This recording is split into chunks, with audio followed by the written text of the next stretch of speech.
एक छोटे से जंगल में हाथी रहते थे। उस जंगल में एक झील थी। झील का पानी पीकर सभी हाथी अपनी प्यास बुझाते थे। उस समय गर्मी बहुत पड़ेडेच रही थी।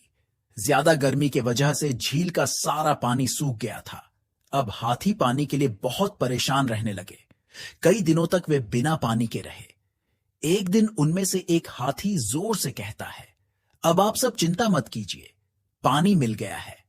यह सुनकर सभी हाथी बहुत खुश हो जाते हैं और कहते हैं, तुम्हें कहां मिला पानी? वह हाथी कहता है, यहां से थोड़ी दूरी पर एक नदी है, चलो मैं तुम सबको अपने साथ ले चलता हूं। सभी हाथी उसके पीछे जाते हैं और पेट भरकर नदी का पानी पीते हैं। उस नदी के पास बहुत सारे चूहे रहते थे। हाथियों के वजन के वजह से कई सारे चूहे मर जाते हैं। सारे चूहे हाथियों के पास जाकर कहते हैं, महाराज, नदी के पास हमारा परिवार रहता है, लेकिन आपके भारी वजन के कारण बहुत चूहे मर गए हैं। आपसे विनती है कि आप जंगल के किनारे से होकर आया करो।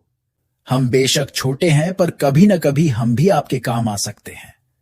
उनमें से एक हाथी हंसते हुए कहता है, तुम इतने छोटे हो, तुम हमारे क्या काम आयोगे?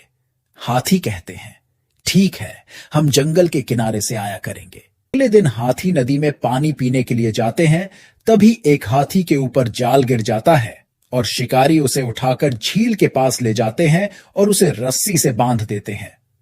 सभी हाथी चूहों के पास जाते हैं और उन्हें सारी बात बता देते हैं।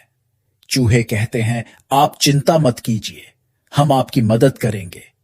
रात होते ही चूहे उस हाथी के पास जाते हैं। चूहे अपने दांतों से रस्सी और जाल को काट देते हैं, जिससे वह हाथी बच जाता है। यह वही हाथी था जिसने उन चूहों का मजाक उड़ाया था। वह कहता है, मुझे माफ कर दीजिए, मैंने उस दिन आपको छोटा समझकर मजाक बनाया था। आज आपकी वजह से मेरी जान बची है। सीख, इस कहानी Hindi moral stories for kids से हमें यह समझ आता है कि छोटे लोगों का कभी मजाक नहीं बनाना चाहिए। मुश्किल समय में कोई भी काम आ सकता है। जो काम चूहों ने किया था, वह काम हाथी कभी नहीं कर सकते थे।